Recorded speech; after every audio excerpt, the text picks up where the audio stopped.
નમસ્કાર મિત્રો, શેરબજાર ગુજરાતી ફેસબુક પેજ અને યુટ્યુબ ચેનલમાં તમારા બધાનું સ્વાગત છે.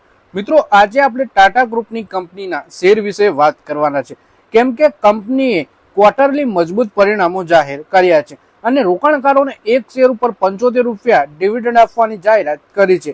તો આ કઈ કંપની છે અને આ ડિવિડન્ડની રેકોર્ડ ડેટ ક્યારે રાખી છે કંપની, એના વિશે આપણે તમામ માહિતી ડિટેલમાં જોઈશું. તો આ વિડીયોને તમે પૂરેપૂરો જોજો, જેથી કરીને જો તમારા જોડે પણ ટાટા ગ્રુપની આ કંપનીના શેર હોય તો ડિવિડન્ડ સુધી રેકોર્ડ ડેટ સુધી શેર હોલ્ડ કરી રાખો અને 75 રૂપિયાનું એક શેર ઉપર ડિવિડન્ડ મેળવી શકો. સૌથી પહેલા વાત કરીએ આઈટી સર્વિસીસ કંપની ટાટા એલેક્સીએ માર્ચ ક્વાર્ટરમાં મજબૂત પ્રદર્શન નોંધાવ્યું છે. કંપનીનો ચોખ્ખો નફો ગયા ક્વાર્ટરમાં 109 કરોડથી વધી લગભગ બમણો 220.4 કરોડ થઈ ગયો. આ વૃદ્ધિ સતત ગ્રોથ અને સારી ઓપરેટિંગ કાર્યક્ષમતાના કારણે આવી છે. એટલે કે કંપની છે ટાટા એલેક્સી અને કંપનીએ માર્ચ ક્વાર્ટરમાં મજબૂત ક્વાર્ટરલી પરિણામો જાહેર કર્યા છે. નફો વાત કરીએ તો 109 કરોડ હતો ગયા ક્વાર્ટરમાં, એ વધી 220.4 કરોડ એટલે કે ડબલથી પણ વધારે આ નફો થઈ ગયો છે. તેમ છતાં પણ આજના દિવસે આપણે ટાટા એલેક્સીના પ્રદર્શન વિશે વાત કરીએ તો એ બહુ જ નિરાશાજનક રહ્યું. આજના દિવસે આપણે ટાટા એલેક્સીના શેરમાં ભારે ઘટાડો જોવા મળ્યો.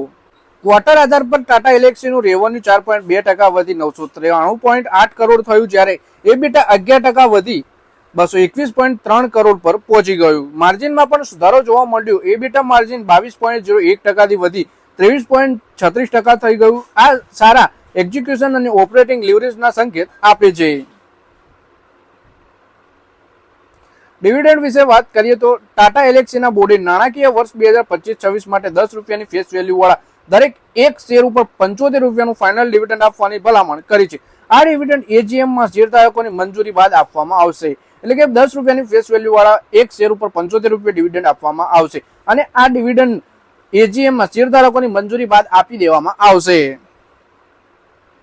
મેનેજમેન્ટે આ શેર વિશે શું કહ્યું એ જોઈએ તો ટાટા એલેક્સીના સીઈઓ અને મેનેજિંગ ડિરેક્ટર મનોજ રાઘવને કહ્યું કે ક્વાર્ટરમાં કંપનીની ગ્રોથ મેળવી છે. આમાં નવી ડીલ્સની અસર અને મુખ્ય સેગમેન્ટમાં મજબૂતી જોવા મળી છે. મીડિયા અને કોમ્યુનિકેશન સેગમેન્ટમાં ખાસ કરીને સારું પ્રદર્શન જોવા મળ્યું છે.